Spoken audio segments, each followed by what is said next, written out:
It's gonna be a little special show today. What's going on? How y'all doing today, man? Pop in, share the live, tag some dope artists in the comments. I want to play a video today. It's about an hour long, so if you feel free to pop in, make sure y'all comment and let me know what y'all think about what y'all hearing. This is some real important stuff, man. This is called Demon Time and the Frequencies. Demon Time and the Frequencies of Music. You dig with Cyhi the Prynce and 19 Keys. Very intelligent brother, you know what I'm saying? That got some info for y'all to definitely dig in and just take it in and apply it to your music, okay? So check this video out, man. Enjoy. Feel free to comment. If y'all want me to pause and talk about some things, let's watch this video. And man, I hope y'all get inspired to make good music, man. Let's get it. All right. This is good, right? But what's the appeal? The average person thinks of themselves as good, right? But what's the appeal of listening to the opposite, right, of who you want to be and what you would actually respect in real life? Man, you know what you said, that me and Ye be having that conversation about. He'd be like, man, people be like, man, fuck your bitch, fuck your bitch. And we'd be like, man, we kind of actually like you with your lady. We think y'all look nice. Rappers and the hit songs that they have just simply would not exist. They would just vanish and disappear, right? And I think that that's a way that the you can know Prynce, the one of the person's dopest legacy, MCs that wrote for a lot of dope artists, man. Got some knowledge and some jewels they want to drop. So I mean, why don't y'all check it out and listen and get elevated? You know what I'm saying? Because I really think this would be something good for y'all to check out. All right. More vibration, and this person has been known as one of the greatest ghostwriters ever, right? And I think that there's something to note about the idea of ghostwriting, because when we think about hip hop is the only, I think, genre where the rapper gets credit for everything, right? Not the producer, not the writers, you understand me? None of the people around it, it's just the face, right? Where an R&B artist, you don't expect them to be a writer, it's more so how they actually sing it, right? And to be able to create the hit. But the people behind the magic should get just as much credit, right, for the magic itself. So today we are here with the GOAT, who is now working on E-GOAT. You understand me? His new album, the first rapper on High Level Conversation, so you know it's about to be amazing. Absolutely. The Cyhi the Prynce. My God. Blessings, man. Blessings. How we feeling today, man? I'm good, man. Blessed, man. I've been received very well. You know, I took some time off, but you know, when you leave that impact, people still, you know, is seeking that knowledge, seeking that feeling, seeking that emotion in music. So I feel like it's time for me to come to the forefront, take the mask off, you know what I'm saying, from the ghost, and you know, let them know who it really is behind the music. The flesh. Yeah, absolutely. It goes from the ghost to the flesh, the man himself, because I think that the beauty of it is that, you know, people start to look at you for your brain power. Like because when you think about hits, right, a person can live their whole career off one hit. You understand me? So the ability to be able to consistently comprise hits and to have an understanding on the fabric of what it takes to make it, that's an intuitive understanding.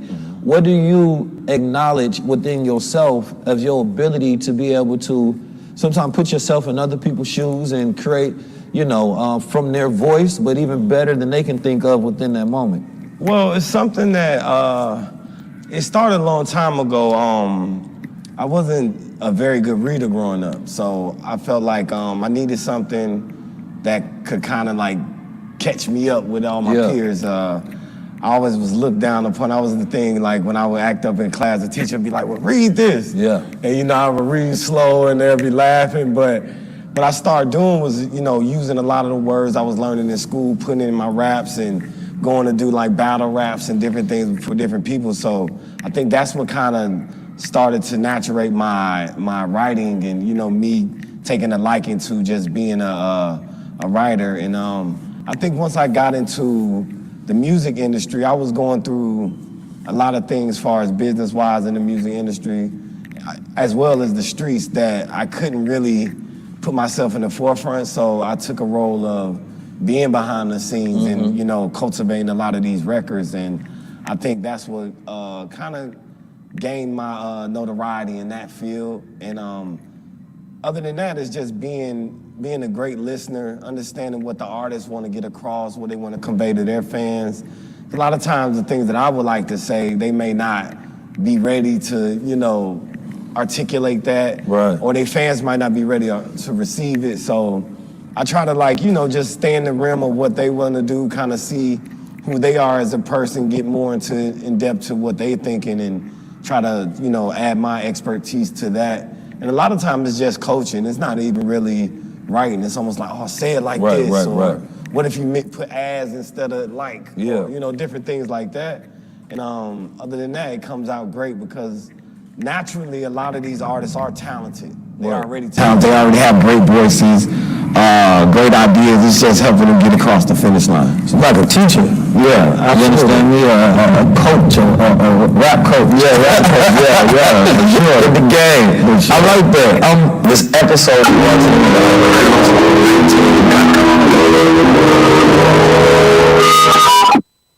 so in your background, you consider yourself to be a conscious rapper?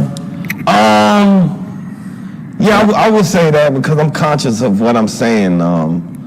But in my life, in my music, I wouldn't even consider it conscious. It's just my life. Yeah. You know what I'm saying? It's kind of how I think of things, what's been instilled in me from a young man. I was blessed to have both my parents growing up, so I have that balance that I feel like a lot of artists may not be able to have, when it comes to speaking on certain things. So I think that's what I would say. I'm a spiritual rapper, in my opinion, you know what I'm saying? Yeah. Like, I like that better because conscious, number one, it has a stigma. Like, people kind of looked at consciousness for a long time as, quote unquote weak. Right. You understand me? Like, it is void of real power because, we perceive, murdering and killing and violence against each other, us being at our peak. You understand me? As like top-notch warriors, right? But the highest level of masculinity is really once you in your scholarship. You understand me? And you're a critical thinker and you're an intellectual, right? And because that represents a man utilizing his mind, right? And we got it backwards in culture a lot of times on what we should look up to, right? Because we end up idolizing the very things that kill us, right? So in your estimate, for, you've been around all of the greatest rappers that are known today in their field as the most popular and successful ones. What do you think the state of the mindset that's behind most rappers? Is it, they're intentionally putting out this music, or is it just, this is what sells, so I'm gonna put it out, right? Or that's just who they are, so they express who they are in reflection of where they come from? Well, I think a lot of times in the entertainment industry, trauma sells, you know what I mean? Because a lot of people that are fans of us never get to experience the trauma. So it's almost like watching the Boys in the Hood or watching a Terminator or whatever movie that you thought was action-packed and it had the drama and it had, the hardships of our lives. So I think a lot of times in music, and entertainment and that, I think labels push that narrative because they feel like it's harder for people to kind of experience that if they're not in that environment. You get what I'm saying? So it's like, it's praised, it's glorified, but on the flip side of it, it's really going on where we're from. Yeah. It's really things that are destroying our community, destroying the minds of the youth. I was even telling someone, like, even when we came up back in my day, we had artists like Nas, Jay-Z's, and they might have been rapping about selling dope, but it still was a masculinity, some kind of mature businessman vibe that they was giving off in the music. It wasn't just... But they were bosses in it, and, If it gotta go there, it'll go there, but... it was to me, it was more of integrity rap. Right. You know what I'm saying? I think now it's just... It's demon time. It's demon time, right. Ain't no, it's not about morals, not about respect, not about integrity, none of that. It's just about money. Right. Right? And the glorification of me actually, being my worst. You understand me? Like I'm literally somebody who will get over you, somebody who won't keep their word, somebody who will run off on you, somebody who will fuck your woman. Right. Like in all the aspects of the most slime ball shit you could think of, this is what I'm about to put out there. Right. And that gotta really say something, because the average person thinks of themselves as good, right? But what's the appeal of listening to the opposite, right, of who you want to be and what you would actually respect in real life? Man, you know what you said, that me and Ye be having that conversation about, he be like, man, people be like, man, fuck your bitch, fuck your bitch. And we be like, man, we kind of actually like you with your lady. We think y'all look nice together. Yeah. It's like, I don't want to come and interfere with that, you know what I'm saying? But that's the, the mindset of the, rappers is just like, I mean, I think it's real talk. I think it's some on the label too. Right. It's appealing to that lower nature, lowest self. I mean, lowest it's self, really no other way to put it besides, we go appeal to your lowest self, the Right. lowest common denominator.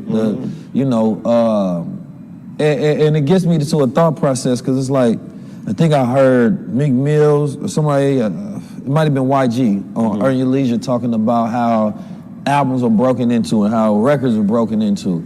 And so it had me thinking, Later on today, it will for be the most part, a review. the Right now, I'm rappers just, that are seen as the greatest playing today, this interview. and the ones that's With getting Cyhi all the the Prynce airtime, talking people about listen some to the real most shit is in because this there's money music behind industry, it, which and is I always the want to record educate labels. y'all and Not give y'all because that's the the greatest. right tools to have Not a better because if you mindset put when y'all them making against music. So pop 10 in random later. rappers Von that are Pete. good out there, If you're you gonna want be to like, send your man, music this in, is you can this still is send it in, Ross. but I will be Right, playing it's just music later on because after it 12 trains our o'clock. ear to compare whackness against whackness. Right. You understand me? And we listen to it the most and be like, damn, out of this like shit, this flow slide. No, I ain't gonna lie. But when you really, if you was open up the plethora of music, you'd be like, damn, in comparison, this is probably the lowest music that's out there. Right. And it got the most money.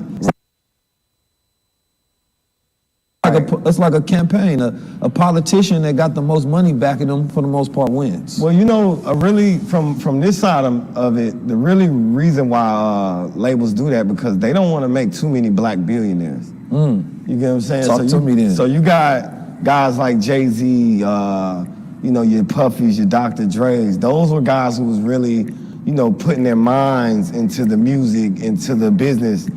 So they can level up, and now they can articulate themselves around other billionaires and other multimillionaires, and then they become one themselves. Right. But I think now they don't want our artists to think that far. Right. Because they lose control of them. You think it's too late though? Because what I've seen is a lot of artists, smartening up about their ways of business. Like, music has become more of a business than an art form now. Like, when people think about creating hits, like, they study more the science of what's gonna make me a hit real quick. Right. So therefore, it's not about longevity. It's like, if I can get this hit, I can tour, I can make some money, I can do merch around it, right? I get a look. So, but back in the day, it was more so about people really understanding the art form of music and going to record stores and like finding samples and like studying music and figuring out ways they can twist their voice and tonality and lyrics and analogies. But now it's more so about, and it's a certain level of intelligence that these young rappers have nowadays that's different, when they could make a hit off like just a tone, just off saying something a certain way but not saying nothing at all. Well, I feel like now it's a cap on it though. Like, because as you see, to make you money, but they gonna put a ceiling on it because you're gonna end up getting killed. You're gonna end up going to prison, i.e. what's going on in my city right now. So it's like, we'll let you be successful. Yeah, it's microwave. It's like, but it's only gonna be a ceiling versus, how Jay-Z could be a chameleon and was able to go and put a suit on and go into them rooms and still be a businessman outside of rap. You know what I mean? So that gets me thinking. So when you think about the brand, so Jay-Z started off with, the big T's, money, crystal popping, but at a certain point in time, they did throw on the suits. And then they throw on the art, then they throw on the culture and all these things, but it gives your brand all these different outlets. But the new younger rappers never throw on any suits or never throw on anything besides one persona. Exactly. So it only gives them one window to do business through. Exactly. You understand me? Because we only see you one way, so we're only gonna deal with you one way. In that one way, yeah. Anything outside this, you tripping. Right. 50 million is your zenith. Yeah. You know what I mean? Anything above that, you got to you got to rub shoulders with people that are, you know, in different worlds that you don't scare, you don't terrify, you know, because we already look like we look. We already powerful beings. So I think that's a big thing in rap where we have to grow. I think there's no growth in it. It's like we're still selling the same stage one message, and I think, you know, what we have to do is be able to go to those next levels of thinking to be able to reach a different demographics of people, but also move the culture in a different direction. Because it's a lot of us, it's a lot of, you know, we would say fast food restaurants. Yeah. But there's no high level chains of food that we Good, man. I hope y'all listening real good. You talking some real shit, man. What you think about Kendrick last album? Oh man, I think it was amazing. I think Kendrick always pushes the envelope on all levels, as far as visually, as far as art, as far as you know, his concepts and what he's talking about, what he's reaching. And I think it's good for the culture, especially when it trickles down to artists like me, who can take a little bit of that information and like articulate it to, I look at it like the ghetto. Yeah. Because sometimes Kendrick can be over your head, you know what I mean? And I try to like make sure I hit him right in the chest and let them understand, like in layman's terms, this is what he's trying to convey to you, you know? Kendrick his album was definitely a high level conversation. Yeah, it's definitely a high level conversation. Exactly. It was like when I first listened to it, I was able to listen to it fully through, you know, it was like listening to somebody like vent, right? And then afterwards, it's like left you with a lot of heavy stuff on you, right? So it's like you gotta wait a few moments before you go back in and listen to that whole album again, because it's like you get a friend that's telling you all their problems, issues, and they ain't talked to you in a while, right? And it's like, damn, that was a lot, man. You know what? Let me go listen to some trap music and come back. Right. Let me digest I need to jump in and out of this. And not to cut you off, I think what's beautiful about that, I would love for you to be able, like me, when I look at you, bro, I would love for you to go sit down with like a Kodak. Yeah, I would love to. You know what I mean? Because when I heard his voice on there, I think he's yearning for that information. I think Kodak, he said that he read my brother Supreme Understanding book, which was a very high level conscious book.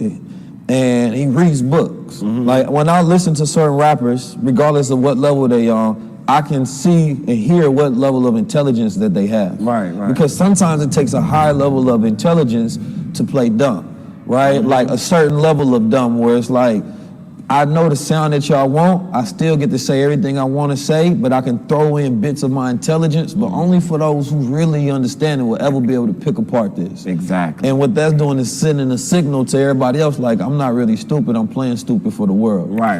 And I think Kodak is one of the ones, you know, and like my platform, I think, will allow people to have a safe space to showcase their intelligence and be loved for that as well, right? Like I think the thing about our culture is like, I ask people all the time, who's the smartest black man in the world, right? We don't have a reference for that at all. Like nothing pops up, there's no top 5 or top 10, asking who the smartest white man, boom, you got about 5, 10 picks. Right. So like intelligence is not a measurement of value in the culture yet. So therefore we don't look to be intelligent to be like, all right, this is the way I can get my brand, this is the way I can get love, this is the way I can get looks, right? Because even when issue happens that require the most intelligent people to solve, we bring the most popular people to talk about. Right. Exactly. So therefore, it's like, why would I show y'all intelligence when the dummies win and everything? Right. You know, like it brings me no value to do that. So you got to create a culture around intellect, right? And then they be like, okay, now I got to decide, I read this book for this, or I had this thought process that nobody wants to hear because it allows me, it detaches me from the street culture. Right. Because nobody told us that the guys that were running the streets were the smartest ones. You understand me? The ones that's crashing and the crash dummies going to jail, those were the goons. Those were the ones sent out by the bosses. Those weren't the ones that was running it. Right. You know what I mean? Those ones getting paid. the guys who did, and so it's like, we honor failure in the streets more than success. Because a lot of the guys who get, you know, getting locked up means you got caught. Right. And but when we think about getting locked up, that's a badge of honor that you was in the streets. There's plenty of people that's in the streets that didn't get caught. And a lot of times they were smart enough to move on and take that money, invest it into a different venture. And so it's like there's a cap on the graduation point of the streets. Like the streets think about it as you never supposed to graduate from here. Right. And Pac said it best. He's like, I got thug life tatted on my chest, but that's like high school.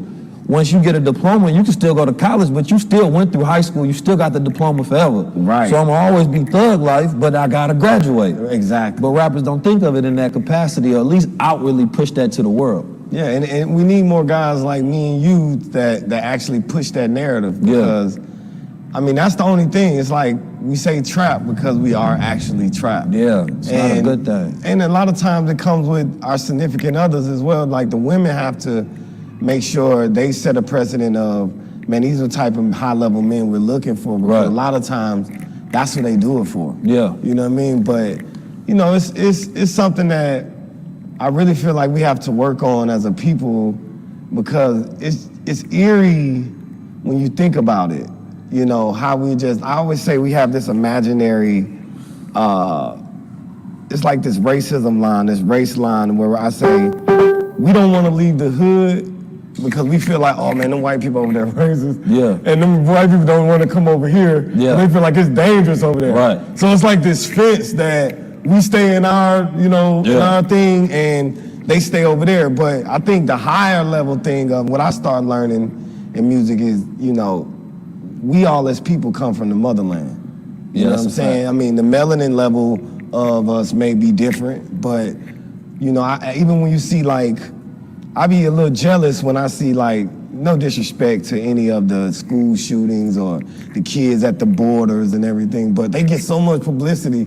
And from our culture, we be like, hey, save the kids. But then you would imagine nothing is happening in the hood. Yeah, in the hood. Yeah, it'd be like when something happened to us, like you don't see nobody showing up. I think that's why, like I don't overly go push out them narratives no more, because it's like, well, if we're going to have that much empathy, and rightfully so as human beings, but it's the media that controls our emotions. Because in the reality of it is, growing up I was born in St. Louis, raised in Oakland, right?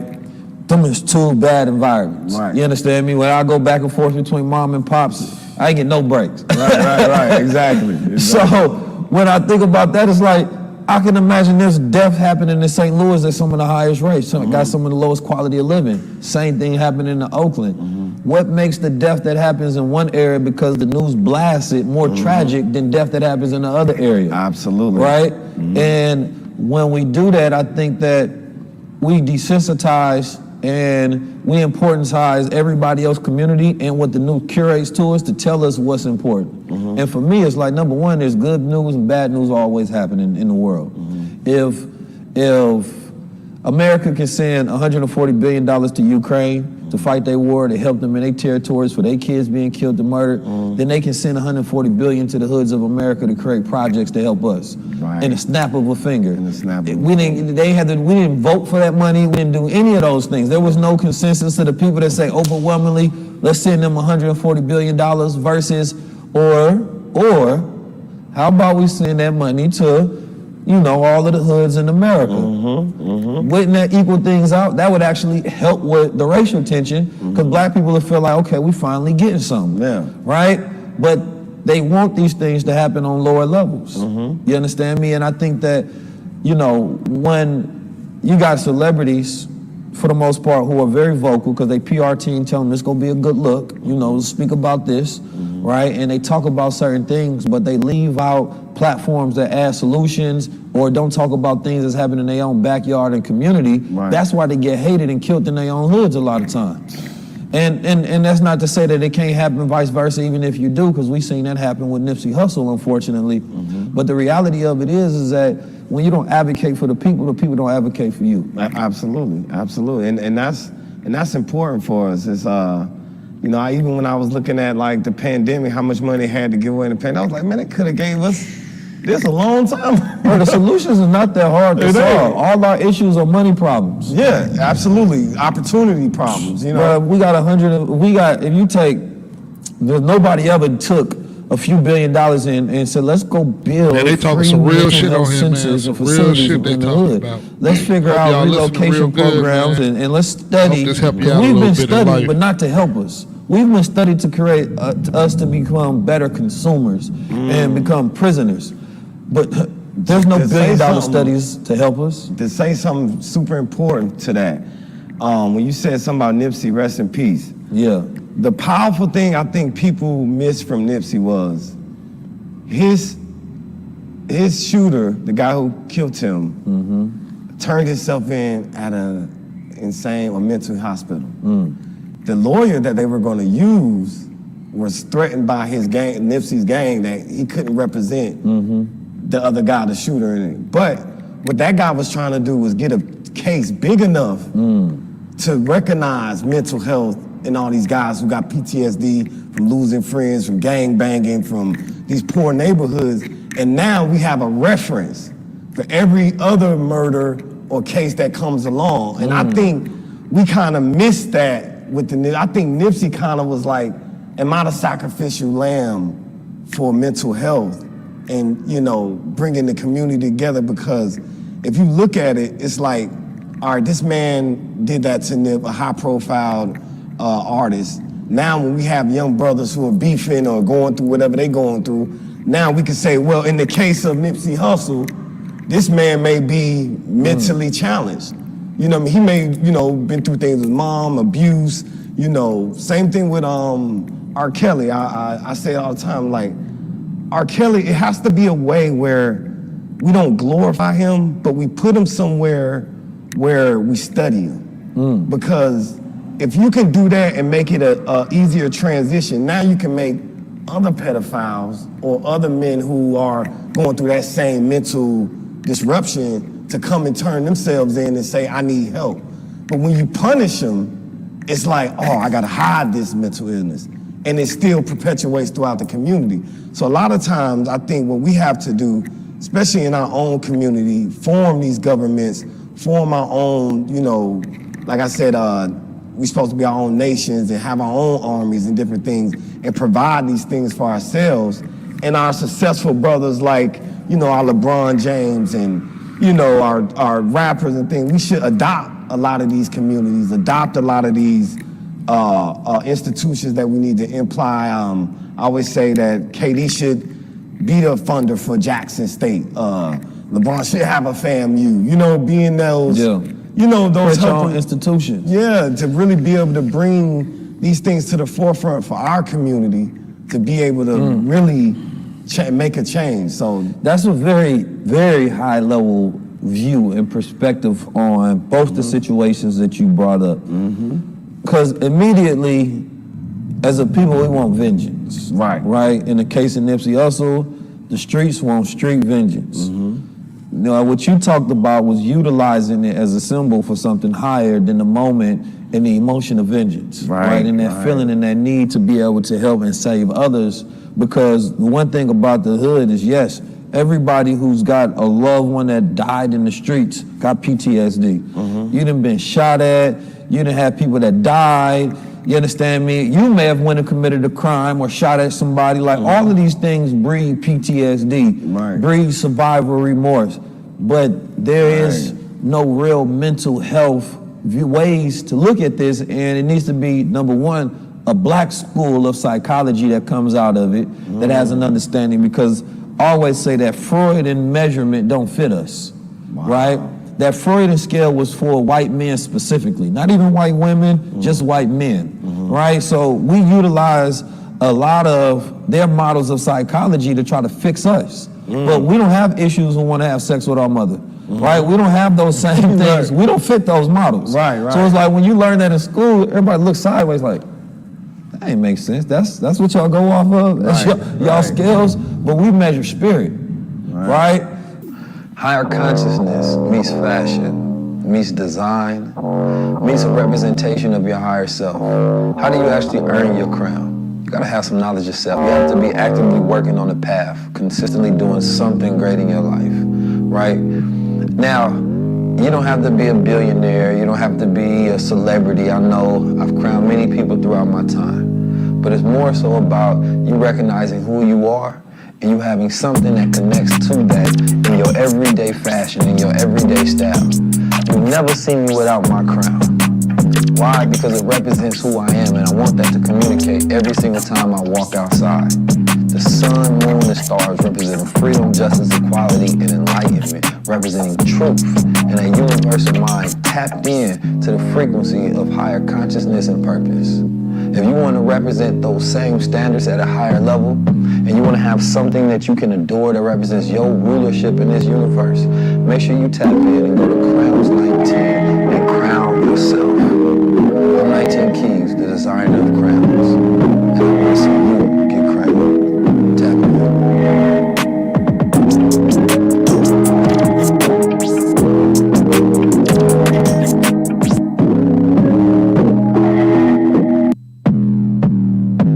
It's like when you talk about,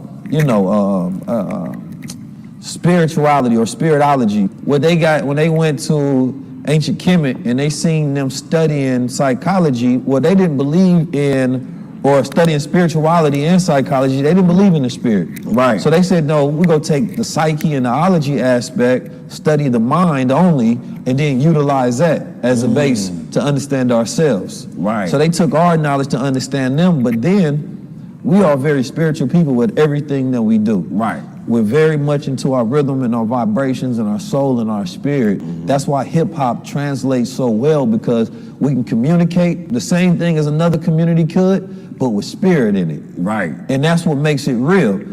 So when we look in the hoods, when you're dealing with mental health, you gotta deal with the spiritual health as well. Right. And having a way for people to grade their spiritual health, because a man can be like, no, I'm straight right now, I'm focused, I'm just do what I want to do. But there's something wrong with your spirit. And you never even acknowledge the issues that go on, because your spirit can have, things attached to them based on what you went through. You kill somebody, that flash of murder exists within you. Right. You rob somebody, that feeling of being an immoral being exists within you. You treat somebody the wrong way, like your spirit is imbalanced now forever, and you got to figure out a way to correct that. But society has no tools and resources. So black men are walking around with PTSD. They can't sleep, got insomnia, you understand me? They're not eating the right foods, not in the right environments, listening to the wrong music. So everything about your environment is engulfed in death and engulfed in unhealthy behavior. Exactly. So the way you take that out on somebody else, what that's gonna look like? A demon. Right. So we call it demon time. Right. And the little kids was really trying to let you know what's wrong with them. They done went to jail, they done got 30 homies that died. They didn't have to kill somebody to survive. Right. They didn't have to rob to survive. When they walk outside, they don't know if they're gonna be alive. They homie done cheated them, tried to rob them. Like, bruh, now they feel like I gotta turn into a demon and survive in hell. Yeah. So Bullying. That's what I always said that, a lot of times we go through the same thing. Like, you see the mass shooters and different things like that, and a lot of times those kids will bully. But it's like, it's the same way with me. It's like, should you go home and you can't walk this way home because these group of guys is over there, and it's like, then you gotta get with these group of guys to be able to walk home. Man, y'all beefing, and it's like, now it turns into a whole thing. So, I mean. That bullying is, that word. Yeah. I think you gotta understand there's levels to it, because growing up in the hood, the idea of being bullied was just somebody you gotta fight. Yeah. You know what I'm saying? Cats walking down the street asking you where you from, or trying to test you, or they send a little brother to fight you, or they want to fight you. That's just an obstacle you gotta get over. Right. I mean, you never looked at it as, they trying to bully me, so I'm weak and I'm a victim. It's like, I gotta get my heart up, you understand me, and I gotta fight, bro. Otherwise, every time I see him, I gotta fight. Right. You understand me? And I think that, especially in the shooting areas, there's a lot of weird stuff going on around them shootings. I digress to give my breakdown on what I see in reality. Right. I mean, we already kind of know it. You know what I'm saying? Like, even with my situation, I was just at the wrong place at the wrong time. You know what I'm saying? Let me ask you, before you get into the story of it, why don't you think that your assassination attempt was picked up by more media, more black media specifically? Because until I started doing my homework and start studying on you, I had never known that. I didn't see no black media really cover that, and then that seems like a really big issue in hip hop. Number one, people going at the rappers, But number two, somebody as prominent as yourself that has done so much for the culture, it never blew up as a huge story. Cause I ain't let it. You know what I'm saying? I wasn't gonna be a story. But even if you don't let it though, Yeah. you can't show me somebody try to kill Jack Harlow today. Oh yeah, that's absolutely. everywhere in the Yeah, world. yeah, whether he absolutely. wants I mean, it or not. Yeah, but Right? I think with my situation is usually that's every day in our community. Like it ain't like you got hit. It ain't like they killed you. But it's You not know what I'm every saying? day where this. So the story, as I listen to it, if I can tell a part of it, the story of you being in your nice car, was it a Bentley at the time? Bentley, you know what I'm saying? Okay, big Bentley truck. What color was it? Great. Great. So you riding, and guys come up in a Maserati behind you, right? And they start tracking you, which means they must have knew your location beforehand, right? And as you tell the story, you trying to figure out if they trying to rob you, and it turns out it feels like they trying to kill you, because their behavior wasn't about somebody trying to take a car on the middle of the highway. It was like, these guys is really trying to catch me at a point where they can knock me down. And so as you tell the whole story, and I'll let you tell the rest of the story, but it just goes towards the intention and the why. Right? And for me, that was the most concerning factor of it. What would that headline have been if Cyhi the Prynce died that day? Then the culture would have splashed it everywhere. Right? So thinking about the intentions of what happened, and I don't know politics or anything of that nature, but you know, it referenced the points every time we see somebody die in our culture, the death becomes huge, but the attempts on their life are not as huge. The times where, you know, rappers are harassed or people try to kill them or shoot at them, you know, the protection of people that are prominent voices, people that we celebrate, people that bring us culture, that's not something that we blast out to be like, yo, we gotta protect them. Afterwards, everybody like, yo, this can't happen no more, man. We gotta do something about this. But that ain't protection. Protection is what happens before and after. Well, I think with me, like I said, well, the story is, you know, obviously, yes, it was some kind of, you know, from what I got, it was a mistaken identity, you know, because I look like, you know, only certain kind of artists in my city got that truck. And some of the guys who do got that truck are in real bad, you know, beef in my city right now. So a lot of times there be so much money on them that a lot of times they're going to just try to hit. And even if it is a mistake, we can't afford for it not to be. If it is the dude we looking for in the car, it need to be that. And I think that's really what it was with me. It was just, and then like I said earlier, I was in another interview, they was like, you reacted like a street dude. And when the police said that to me, I'm like, bro, what you mean? Like, once you see somebody, you know, I'm gonna go for my joint, you know what I'm saying? It's time to get down, because I don't know what's going on. I'm just going off, now I'm surviving, you know what I'm saying? But I think that's the biggest thing is like, being in a shootout or being attempt on your life in rap in our community isn't that extreme. The extreme part is actually losing your life, like a Mo3 or anybody else. They want it to be that before they capture it, because somebody this is everyday life. So like you say, you don't rap about violence though. You don't rap about hunting and murdering other black men. So that's why it became extreme to me, because it was like, but this is not somebody who actually in the mix of it. So to kill somebody who not in the mix of it, accident or whatever, that's a bigger issue than somebody that's in the mix and then they get killed. Because I see why you got killed. I see what you you're rap saying. about it. You probably done did some shit too. So it's like, you know, to quote Malcolm X, that's the chickens coming home to roost. Like if you live that lifestyle, for me it's like, and I empathize with all sides, but it's like, if I'm in it and I do something to somebody else or somebody get me, that just come with the rules. Right? So that, and we act like that's not what's happening. Like niggas is hunting each other, killing each other, so when niggas get locked up or niggas get killed, unfortunately, that's the reality that you live in. Because you can also, you got enough money to move out that. You got enough money to disappear, go away from it, protect yourself, but you decide to, nah, this is what I'm on. I'm on this type of time. So when somebody who,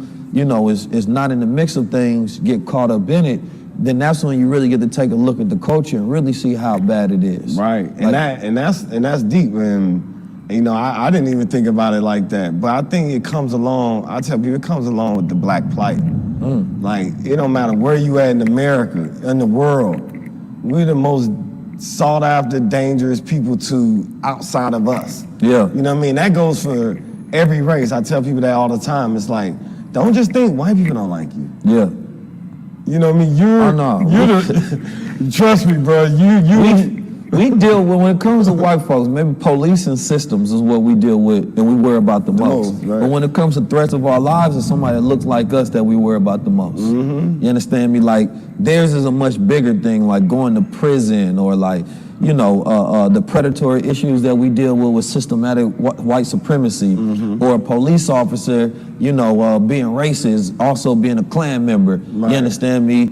But when it comes to immediate threats, somebody who look at us as a target, we think about somebody that's gonna look just like me. Exactly. Grew up in the same type of environments that treat me as a target to rob, to kill, right, or just take their anger out on. Because we, and that, you know, Dr. Wesley said the word bully, coon, where it was talked about during the times of slavery when the big brute slaves would go beat other slaves because they couldn't beat the slave master. You understand me? So, you know, they'd go fight each other and try to brutalize and bully each other, right? Because that was the only time when they had a sense of power. But they'd never take that same energy out on the slave catchers and on the slave masters. Right. And that's exactly the same field we had today. And when you look at it too, I look at it too, like when you see like the Asians in the beauty salon stores, right? You got these bandanas that you see these young boys coming by every day. Yeah. You don't take them out the store. Nope. No, because that's what they you do order themselves. more. Absolutely. Knowing, so that's an enemy in itself as well. If you they know could what I'm put a saying? gun store as a corner store, they would. Exactly. But they know that they couldn't. But they will put a liquor store right there. Liquor store, exactly. That's the same way. Yeah. So I think, man, it's like, it's an attack on us all the way around the board. That's why I said I had to just take it as, you know, the devil was working that day. You know what I mean? Because But God was working hard. God was working harder, absolutely. It is. So it was just, you know, it's something I understood, took it on the chin, but you know, it gave me a new life. It gave me, I kind of looked at it as like, sometimes I was comfortable in my success. I was comfortable with, you know, I wrote this record for this guy, I wrote this record for this guy. Now you can say the name. Money. You can say the name. You know what I'm saying? But I've written a lot of records, but I think now God was telling me your message is even more impactful, even bigger, because the people that I'm trying to change, I don't feel like Travis Scott will ever reach them. You know what I mean? The guys in the neighborhood that I grew up with were some of the most vicious guys. I remember when you said you was born in St. Louis. I used to be in St. Louis so much, and it was like, man, when I went to St. Louis, it used to be like, bro, I don't ever want to come here. Bro, you gotta have, anybody to St. Louis gotta have a story of something crazy that they witnessed happen or done did in St. Louis. Like, I don't talk about my past a lot, but when I say Oakland and St. Louis, you have to know, being in the mix of things, you gotta get into things. Yes. You understand me? But that gave me perspective to understand everything around the board. So I can understand street guys, I understand the killer, I understand the robber, I understand all aspects because I done seen it, I done been a part of it to see that perspective. I see the intentions, the why, what the story of becoming before it happens. I done seen kids when they was a little innocent, seeing stuff on the streets and then wanting to get a part of it, start asking questions, can I ride with y'all?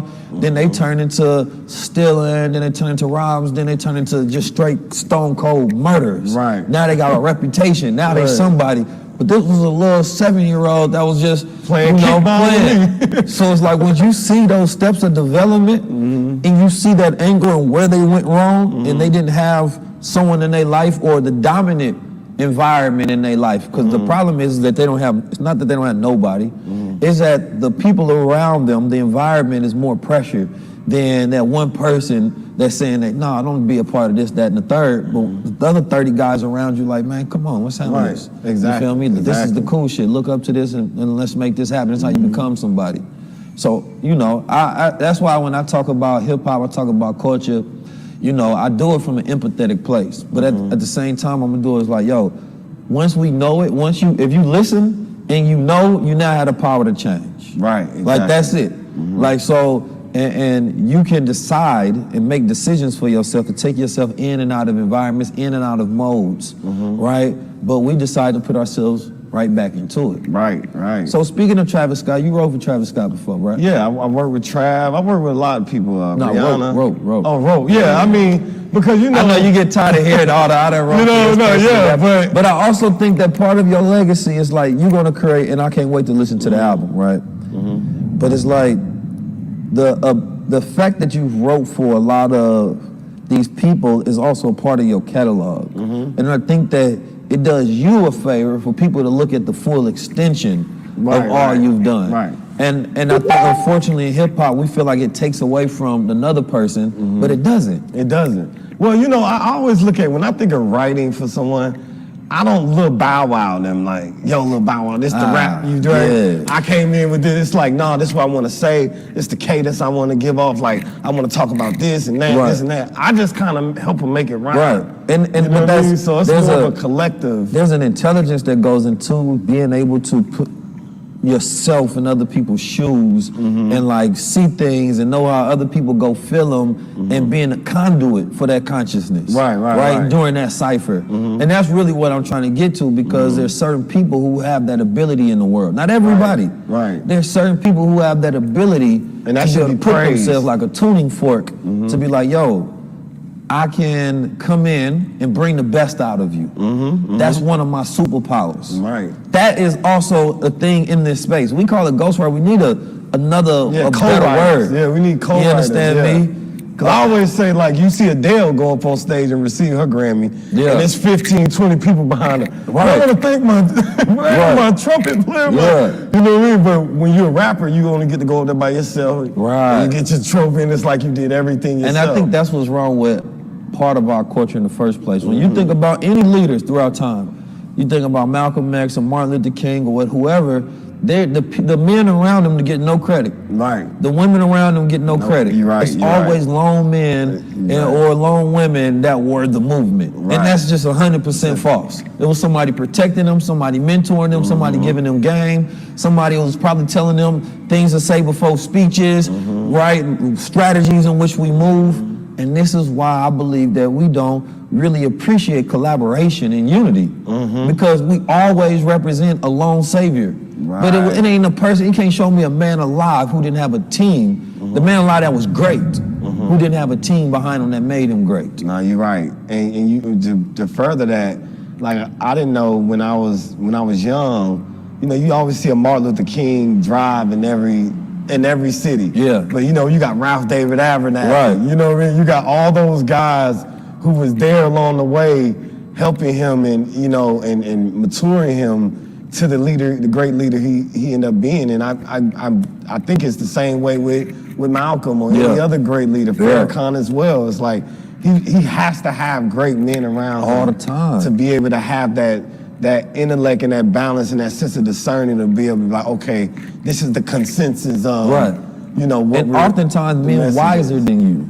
You understand me? Because that's how you pull from, so you don't make certain mistakes. So it's like you go to this person to consult, and you may just happen to be the person who is more charismatic, who is better at speaking, who is a better face for the movement, who has more presence. But the mind behind you are the men and women that you insulate yourself with. Right. And so you are one of those people that if you want a particular level of greatness, have this person a part of that energy. Have this person a part of that frequency. He's going to help bring out that within you that exists, because that's what teachers are supposed to do. Bring that out within, not tell you everything and then tell you to remember what I said. A great teacher is going to leave gaps so you go on a journey to learn, so you develop experience over time. You understand me? Absolutely. So I want to get into the album a little bit. EGOT, right? What does it stand for? Emmy, Grammy? EGOT means Emmy, Grammy, Oscar, Tony. It's Oscar, the Grammy, Tony. I would say like the triple crown or quadruple crown of entertainment. When you become a EGOT or GOAT, because you got to be a GOAT. You know what's crazy? When you said that, everybody be like, the EGOT. That's me too. That's me too, the ego as well. But I think it was something that, as a kid, I was just very inquisitive, and I was very active in arts. You know what I mean? As far as stage plays, as far as, singing in the choir, singing in the band, playing in the band, dancing, rapping. It was just everything I was just doing as far as entertainment. And I kind of shut it off when, when you get in the streets, it ain't about that. It's like, man, get to it. You know what I mean? So you kind of, put that side of you on mute. But like I said, when I had my accident, and my revelation was like, yo, I need to show all sides of me and really, take it serious on, what I want to do in life now. And a lot of time I gave a lot of my time to other people. You know what I mean? Helping them get to where they getting to in life, and didn't take that time with myself. So I think this is what I want to express to the world through film, through acting, through theater, all different walks of life and entertainment, and that's why it's called The Story of EGOT. So that's really what's one of your best bars on the album? Or your favorite, not best? Man, I got so many. Like, what's one you think kind of sum up the feeling? Well, the first line is like, that? They asked me what's the EGOT. It's like a movie Spike Lee shot. Hit Boy and Ye should do the beat chops. The drums gotta swing, man. They gotta have that Pete Rock. John Legend on the keys. I'm trying to get what he got. Whoopi Goldberg said that I should get what she got. If I get the Pulitzer, that means I get the P-Got. You know what I mean? So it was just like going crazy. But I think the P-Got. Yeah. So that's just me just really elaborating on, what I want my career to go, and how I want to present myself to the world as not only a writer, a screenwriter, a A&R, a CEO.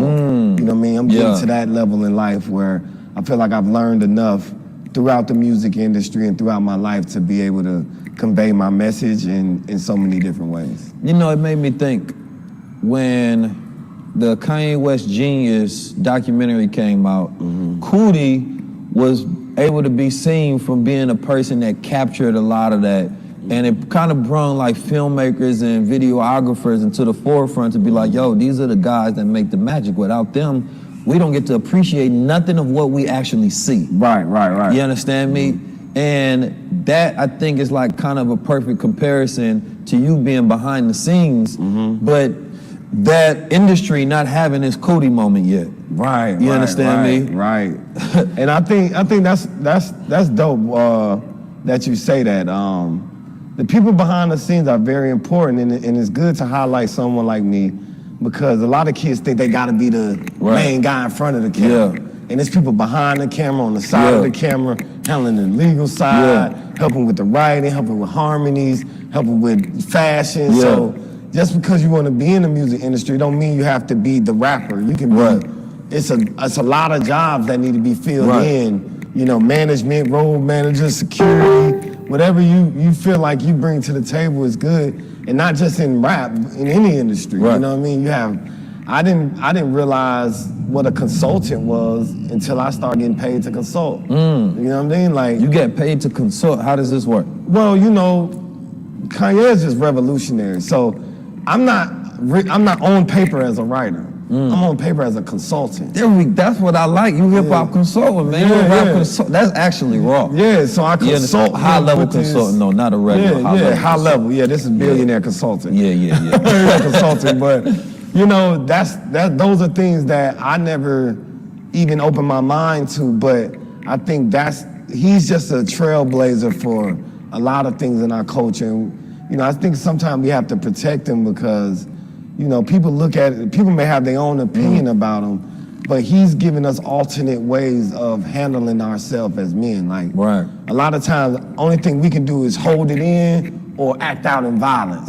We can't pray online. We can't cry about abortion. We can't do these things because it's not in our, masculinity structure that they got us in our community.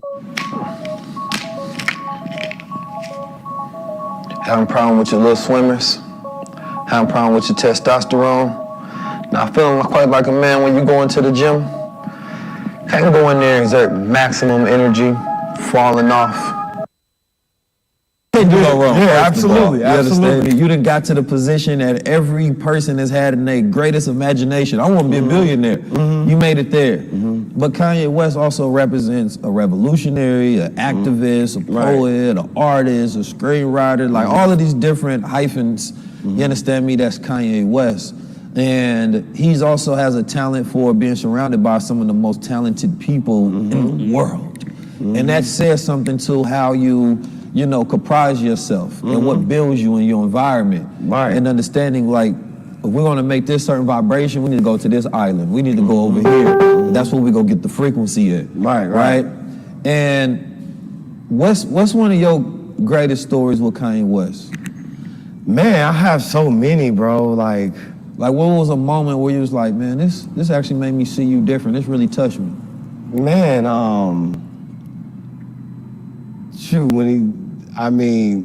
it's so many of them, but I would say how he treats his kids and how he treats his employees. Like, I say this, he'll have 300 employees and know everybody by their first and last name and know their kids and, be able to unlock from all the stuff he got going on. Yeah. Because you really think, you don't know if he really care about you, because you might be this dude in the corner just sewing a t-shirt and he only sees you, once every 6 months, but he'll come talk to you and bring up something that you never thought he knew about you. You know what I'm saying? So I think just coming off that throne and being able to be human is my biggest, takeaway from him. Or maybe that is the throne itself.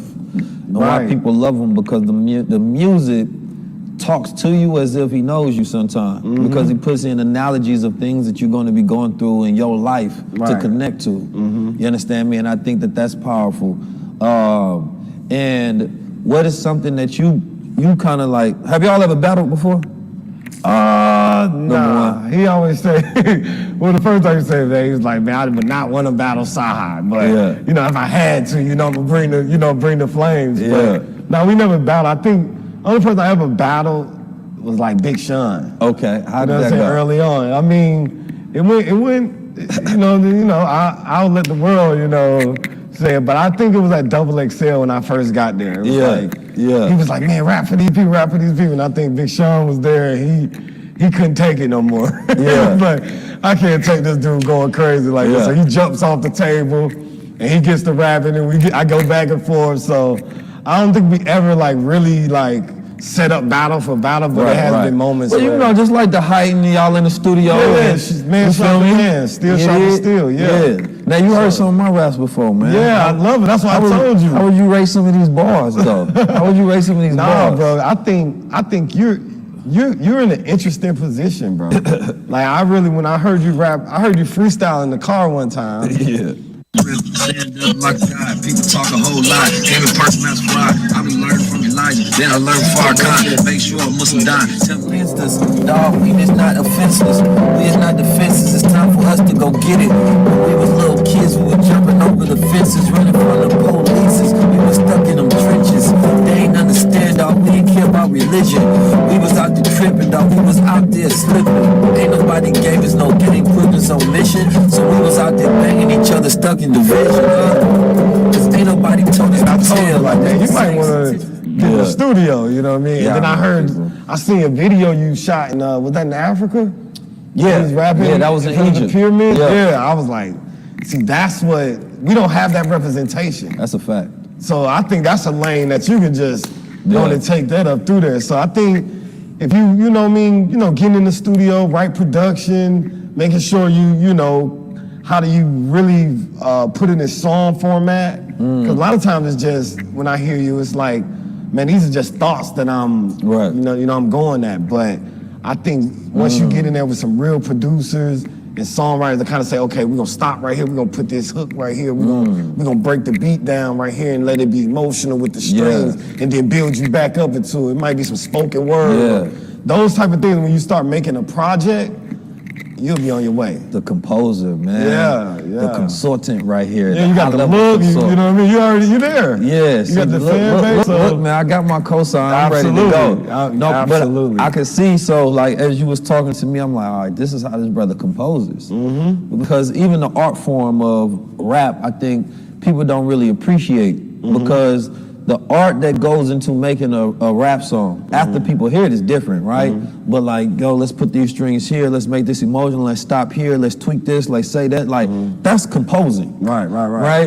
But I think rap is probably the greatest musical art form to exist, because I also think it's the hardest. You understand me? We got so many different forms, from freestyle to writing to bebop to all of that other extra stuff. Melodic, like, this new mumble rap. You say that Ye thinks mumble rap is a vibration thing. Yeah. He's like, see, you know, It is. you can feel him versus using articulate. Like he always say, the Webster Dictionary is too much. It's too advanced. Sometimes our communication is through feel, through mumble, through emotion, through harmony. You know what I mean? So it's when you're really using your voice as another instrument. Exactly. On top of what's already produced on the beat, now you're becoming another instrument to add in there where a person just gets the vibe to. You know, Dr. Wesley, I like to quote Dr. Wesley because that's one of, I'm gonna have him on the show. We ain't did the high level yet. But he talks about the phantom frequency. And the phantom frequency is talking about like the 808s, right? And that energy you get when that 808 is in there, right? And sometimes in like trap music, that 808 puts you in like that heightened state. You understand me? Like it really puts some people on demon time. Right. Because that music originally utilized in like Africa was for certain trance states of consciousness, right? To put people in certain states, and that same energy is put into certain music at different hertz and certain frequencies. When it comes to music, do y'all get into the science of it like that? Absolutely. Ye spoke about that, about the 808 affecting a certain chakra. They're saying the 808 exists in the lowest chakra of your body. The majority of content that's related to the 808 is killer or sexual content. The original 808s was even off pitch. So that meant it's an actual sound in the track that you don't realize is there that is fucking up your entire frequency. Yeah, because he feel like, you know, when you hear that 808, it's really a warrior drum. Absolutely. It's really when it's like heartbeat. When you go in the war, it's like getting you aroused, getting you, you know, ready to protect your tribe or whatever. And like even when you think about, you know, I know this is not a good thing to speak on, but when you think about how, you know, the Germans use brown sound as a certain way of torturing people and different things. So sound is something that is just as valuable. You say brown sound. Brown sound. Explain that one. So brown sound was something that they used in the camps where it would make you vomit or you know, use the bathroom on yourself. That was a form of torture, but they used a sound to actually do that versus something physical. So that's he was just saying, like, that's how sound can affect your body without you. Even when you see, like, it's this thing where you put sand, I forget what it is. Like the somatics where you can, I know exactly what you're talking it makes pictures, like it makes shapes and different things. So sound is very... vibrations, shapes, everything is attuned to a certain vibration. Right. Every single thing. Right. And to your, Dr. Wesley called it the weaponization of frequency. You understand me?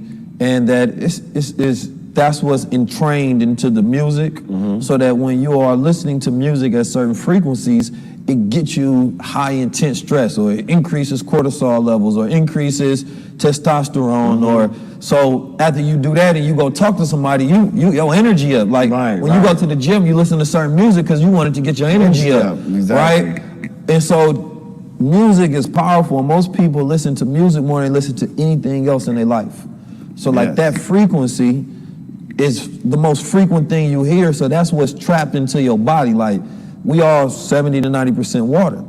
So when you talked about, you know, frequencies being able to change the shape of things, that's what it does within the body. It changes the shape and the vibration and the frequency that you own. And if you listening to that nonstop, that's what you become. Right. That's why at certain points in time, you just hear a lyric in your head. Like it's somewhere in your frequency. Yeah, somewhere in your subconscious that you like, man, where does that come from? Right. But our bodies trap it because of the structure of water within our bodies. We trap frequency within our protons within our bodies.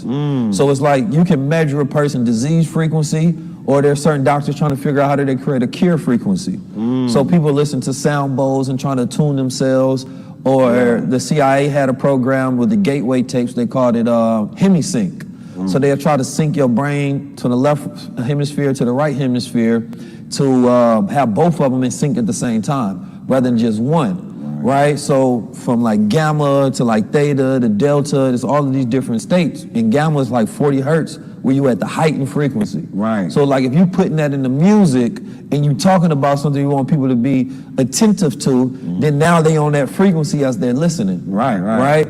And like there was a time where hip hop switched from like 440 to 432, where it was like a loving frequency. So then it was like, murder, death, killing type shit. Right? And so like the power that goes into the producer literally has the ability to control the frequency of the world. And then the rapper hears the song and it's certain type of, when you hear certain, beats, you gonna say certain things. That's why, it's deep because the trap drum is that versus like when you hear a natural hi-hat or a natural boom bap from back in the day. It didn't give them that aggressive, so they would give you more of a conscious or more of an uplifting spirit. And that's something I did on my album as well, playing with the darkness and lightness of the drums, the hi-hats, It's hard to say favorite, but what was a song when you finished it was like, they gonna love this one? Oh man, I got a few of them, but I got this song called "Celebrate" that I love. I got another record called "Lucifer" that's gonna change the mind of people. You know what I mean? How I have this conversation with them. So it's different things on my album. Like I broke it up into the Emmys. It feels more like sitcom-ish, whereas has a lot of old '70s samples. I got the Grammy section that sounds big and grand, like Grammy music. Then I have the Oscar section that's very cinematic. You know what I mean? Very mystique-ish. And my Tony section is, spoken word, monologue, freestyle kind of rap. So it just comes together and it's a great collage of music. And I broke it down in that way. So when you're listening to it, you'll definitely be able to hear that in the music as well. Yeah. They say Beethoven was, a Moor, and he was a dark-skinned, melanated man. And so music is in our soul. Like we create the greatest. We are the composers. You understand me? Like that's something that we've used throughout culture, antiquity, and time. Music is the great connector of all people. Music is like math. You understand me? No matter what language you speak, if you understand math, y'all speak the same language. The mathematical language of the universe. And then it's like energy, vibration, frequency. That's what's in music. And that's what Nikola Tesla talked about, right? That rhythmatic frequency, saying that if you understand this, you understand everything about the world. So rappers, literally, the reason hip hop has become so great is because you control the energy, the frequency, the vibration of the world. And you take that and you ship that out all around the world and have people on the same vibration and frequency. There's no other product on the planet Earth that does that. You understand me? And and it's like art where when you look at an art, everybody can get a different perspective. Something that maybe the artist never even thought of. And I get that a lot of times. People be like, man, this line meant this. I'll be like, it didn't mean that, but if that's what you felt like, okay, cool. So, but do you think, so the intuition of creating greatness, when it comes to being able to pull things from like just the universe, how much of it you feel like you just streaming where it's just like, I don't know how I came up with that? Because when I freestyle, people be like, yo, how do you think? And I'm like, it's really the art of not thinking. You understand me? It's the art of letting it just flow through you. And then, because there's no way that I could review the lines, order them, say it, make it make sense, rhyme at the same time, but you just tapped in. Man, I think it's just something where I just picked up over time, because I couldn't even listen to rap growing up. So when I got into it, it was just, I got into it as a student. You know what I mean? So I started listening to my favorite rappers and kind of figured out the stanzas and, you know, the cadences they were using, and then found out, I tried to find what cadence comes natural to me. And once I found the natural cadence of myself, that's when I became prolific, and I felt like, you know, as an artist myself, it just became easy to remember and easier to recite because it was in my DNA. It was my style. It was my own, you know, rhythm, my own drums. So I think that's where it comes from. And a lot of people, us as, you know, black people, we all have that form of rhythm in us. It's just how do we utilize it? Some people dance, some people sing, some people rap. You know what I mean? Some people, I know people who kind of, my producers are giving a certain kind of information just through the beats and the samples that they use and where they chop it and what instrument they put on top of it. So I think all those things in music is, you know, that's why, you know, the devil was the devil, you know what I mean? Because we had to kick him out. But he was just, you know, prolific, and they knew that music is the one thing that kind of gives off that vibration in the soul, like you said. It's different than light. It's different than you smell. It's different than anything. You can actually feel something. And they're using that, like, even with cell phones. Like, how do we have cell phones? It's like, it's the vibration through the frequencies. So I think all those things in a nutshell kind of gives that same vibe, and that, I keep saying vibe, but vibration. That's what it is. And music. Mr. Farrakhan said that a rap song is more powerful than 1,000 speeches. You understand me? And when you think about it, that's very true. Like, that's why you will see like a Gary Vee or a Grant Cardone wanting to get close to hip hop, because they know that it can ship and take their brand all throughout the world. Like, hip hop holds so much leverage, and I wish we would hold more leverage sometimes, because sometimes we don't realize that we the bad, we the most powerful thing. Like, we hold all the value, that if we don't let you in, you can't come in, so we can put a price on that leverage. But we haven't unionized hip hop in that way to be like, yo, let's charge this rate. Matter of fact, let's charge the record labels for even getting a rapper. You understand me? Like, you can flip the game on his heads, because if you are $1 trillion export as a product, and you decide to say, you know what, if we're gonna allow certain media to get access to hip hop, certain, you know, people that's outside the culture to get, we're gonna always charge. And then y'all gotta put it in this pot. You understand me? Like, it behooves me that we create gold, we create diamonds, we create, you know, just the most valuable things on the planet Earth, and then we freely give them away for trinkets. You understand me? And not realizing nobody ever taught us that, yo, in the words of my brother Derek Grace, they need us, we don't need them.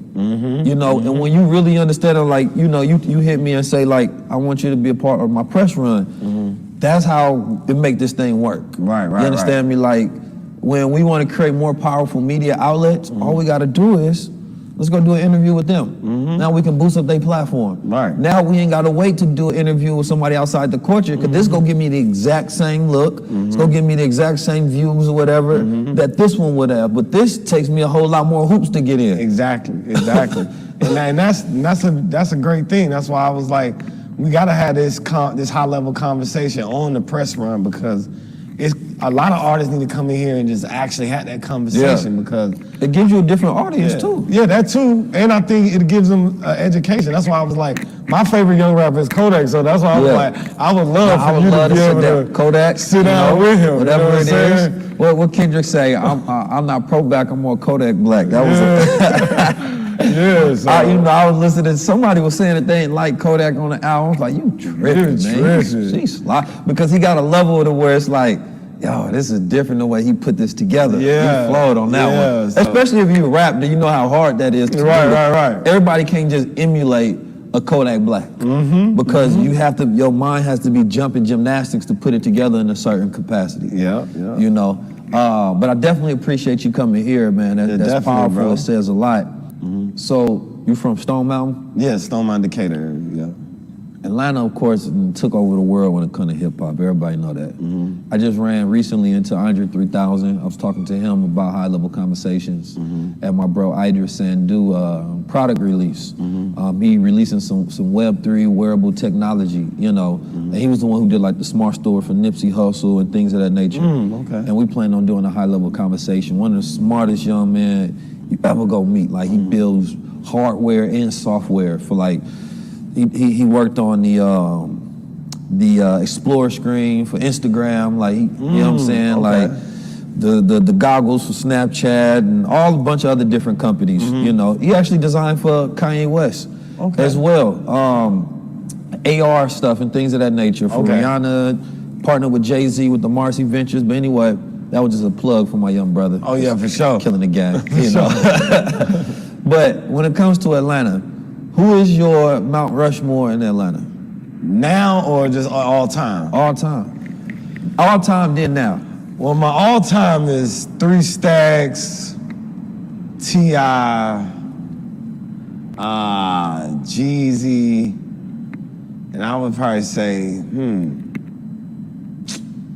Now I have to put Big Boy in there. Big Boy. Yeah, like I wouldn't put Outkast together. Yeah, you know what I'm saying. Big Boy is underrated. Yeah, you understand me. Yeah. So now, Future, I would say Future. Okay. Future be my 4. Okay. My 4. Future before Big Boy or after? I put you on the spot. Before. I'll play before because he had a bigger impact. I feel like So now my Rushmore would be 21. Gunna. Gunna's like one of my favorite. I just said Future. I can't put Future in there. You can still put Future. Yeah, I can put Future. But that's in all there, time and new. Yeah, Future in the new been doing too it for a while. And shoot, man, one of my favorite groups growing up. A lot of people might not know him was A Damn Shame. So that was like one of my, you know. Oh no. I would say one our time too is Pastor Troy. Pastor Troy. Pastor Troy was like, growing up was like, like we could never finish a club. Like when he came in, it was just like he one song and the club get shut down. So I think those are the legends of Atlanta. You know what I mean? Outside of myself, you know what I'm saying? Yeah. That's why I would consider like that level of Mount Rushmore. And when you say Stone Mountain, a lot of people don't know. Reason why Atlanta is so great like that because Stone Mountain is a large piece of granite, and it travels all the way through the city. And Atlanta is on top of like one of the largest pieces of granite in America. That's a fact. And what it is that when that sun hit that granite, the vibration off the ground and off the people, it kind of translates. And I was doing some studying that it goes all the way back to Egypt. I haven't all the way studied it, but it's pieces of rock where it's like, I guess it's in a certain angle, a certain, you know, trajectory of, you know how the pyramids are lined up with a lot of different... the stars. Yeah, stars and, you know, the stars and different things like that. So I've been getting into it more, and... That's why the KKK was founded there. And they got the damn Confederate I'm from where the monuments. KKK was founded. Yeah. For sure. Which is crazy. You know, Atlanta has such a deep... Killer Mike had sent me something about culture the other day because I had talked about, you know, creating a new culture. And he had sent me a video of him talking about how Atlanta has always had a culture before hip-hop. There was niggas with money, basically. And they've been moving and shaking and making things happen. And why do you think, well, I guess that's part of it, you understand me, but Atlanta, there was Marcus Garvey came through Atlanta, Martin Luther King, Malcolm X, everybody came through Atlanta. Why you think Atlanta just is such a powerful place? It's really underrated. Now it's known as like this black Mecca, but Atlanta has always had a deep, powerful, rich black history.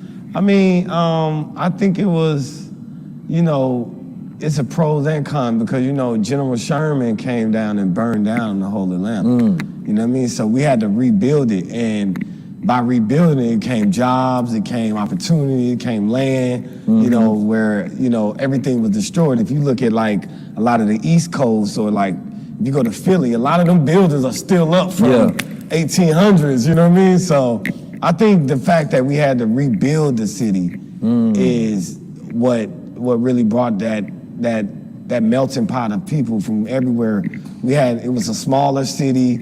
It was burned down, and it was a place where a lot of blacks moved to get work. And like my parents from upstate New York, so that's why they moved out there for opportunity. And I think that's what kind of got us in that melting pot of different African Americans coming from everywhere, and all nationalities in that, but definitely black people just migrated there for work. Yeah. And the city has just built. Now it's like crowded. There's like too many of us there. Yeah, it's a lot of people in there. You know what I'm saying? So I think that's the biggest thing, man. I appreciate the city a lot. It has brought a lot to me, gave me a lot of culture, and I think that's the thing with a lot of the young kids, and that's why the city is so vibrant right now. Right. Peace family, 19 Keys tapping in with you. I want to tell you why you need to tap into the infinite wealth strategies. Number one, there's a lot of millionaires being brought every single day, right? The job market is devastated, you understand me? You can go to college, but it's better to get you a skill. I've had several six-figure days in the market trading, right? Cryptocurrency. And at the time, I had little knowledge, right? I've sold an NFT, which was just a digital picture rendering, for over $16,000. But why? Because I understood the market and I knew the value of it. I've sold thousands of books, you understand me, on my e-commerce platform, utilizing my strategies that I teach inside the Infinite Wealth Strategy. But I also have a beautiful community of people all around the world assisting, providing information, resources, and links, because I know that it's harder to learn by yourself. And the last thing I want to ask you about is Web3, in the sense of, and I'm not sure if you dived in it whatsoever, but nowadays a lot of artists talk about being independent, right? And Web3 more so goes about how people use the internet rather than it being a thing, because it's the future of the internet. And people being able to essentially cut out middlemen, own their own data, right, and go directly to customers, you understand me, themselves. They become the source. And so, you see artists like Snoop, I know Tory Lanez did something with an NFT album. Are you exploring anything in the Web3 space? Oh yeah, absolutely. I just got on top of it, like to really, because I didn't know what an NFT was. I didn't know how to really, convey it to my fans. But I've been doing a lot of research on it, and we do have some things that we're putting together. I have different characters I'm coming up with that actually do music in the NFT world. So that's what we're coming up with now. So Web3 is something that is very impactful. I think it's at an early stage. Yeah. And if we get on top of it now, it's gonna be, because everything is gonna go virtual. Yeah. So I think that's the biggest plus about that, especially with music. Absolutely. I think artists and rappers have the greatest opportunity to utilize the Web3 space. You have community, you have culture, you got product, you got fan base. And if you have a vertical to be able to directly create communities, take your music and monetize it without any middleman, that's where you see billionaires being able to be created, right? Whether it's the Drakes, whether it's the Jay-Z's, whether it's Cyhi, the Prynce, whether whoever it is, I think that now you can take the condensed amount of people that you have and you can start playing by the numbers. You understand me? Snoop made millions off of a single that wouldn't have broken made that much money in any other traditional markets. So it's like once you see a signal for something like that, that's when you have to jump in early. And for the most part, I think what scares people is the education around it. But all you got to do is take your money and hire a team that understands it. Now they have something that's going to be new called SBTs, which is soul-bound tokens. And soul-bound tokens, because I think that the easiest identification to understand NFTs is like if I took a picture right now and I sent it to your phone, that picture is no longer in my phone, now it's only in your phone, right? So it's transferred from one place to another, and that's what gives it value, that it's not a double system, or if I create two and I send it to two people, it's out of my phone and it's in yours, and everything becomes like a wallet that holds things until it's in another place. But the soul-bound token says that if I send it to you, it's yours forever.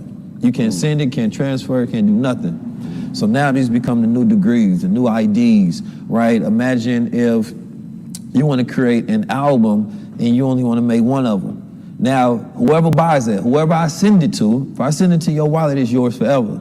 The only way you can transfer that to somebody else is you literally have to give them keys to your wallet, which means that they now have the access codes to it. Or you can put it on a physical wallet and then you can give that to somebody. And number one, it gives a different level of rarity and value to items that you can create digitally. How many songs do you have that you just never put out and really don't have any plans of putting out? Over 400 or 500. So I'm saying, so imagine if, you know, you sold each one of those for $1,000. Now, just on a simpler level, that's $500,000, right?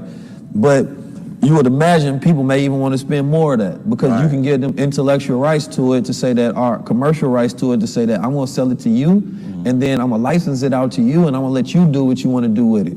So now you can sell it to studios, you can put it on an album, you can put a feature on it, but you on the back end will get a percentage of royalty for anything that they do. So now you selling it to the world and letting them work for you as you created the content, and then you get paid royalty on the content that you created. Right. You understand me? So you got 500 songs, you probably don't even need to do features. I'm pretty sure there's many people who would love to, but you can build your own NFT marketplace, which is super simple. I think the problem is people think this stuff is complicated. No, it's not. You hire a team and they like, bro, I'll do that for you fast. Right now, somebody that's a fan of yours is in Web3 and would love to work for you. Right. Because I was talking to my bro, him 500, and we agreed that everybody needs a CTO, a Chief Technology Officer. In every business, every brand that you have, you gotta have a CTO. Because now you're leaving so much money on the table and you're working harder, when the reality of it is now it's about working smarter and more creative. Right. The creative workers. Because look, I always say the smartest people created everything. Now, the creative people show you how to use everything in the best ways possible. They say, Steve Jobs said, he said, man, I give the laziest person the hardest job because they're going to figure out the easiest way to do it. That's a super fact. That's a super fact. But yeah, I my appreciate brother, that, bro. This has been a definitely powerful conversation, and I appreciate you coming. Appreciate you understand you, me? You being a consultant for the culture. You understand me? Bringing out the best in the culture and also bringing out the best in yourself. I'm glad you're still here to have this conversation. Yes. Because unfortunately, the streets, hip hop, or the world don't value black men until they gone. You understand me? So I want to give you your flowers while you're living and your appreciation, my brother. It's one of the GOATs. Please, God. Yes, sir. High level. This has been a high level conversation. Make sure y'all tap in. You chill.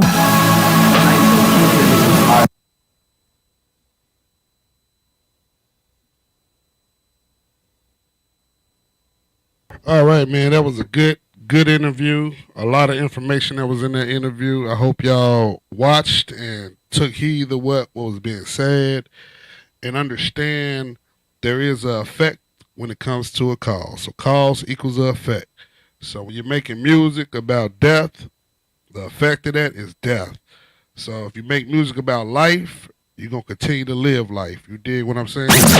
So I appreciate y'all for popping in. We're going to be back live around 1:30, reviewing music. So pop back in. Make sure y'all like and follow the page, man. I appreciate y'all for watching, listening, and talking and commenting about what y'all hearing. And, man, I'll see y'all later on, man. All right? Y'all have a good day.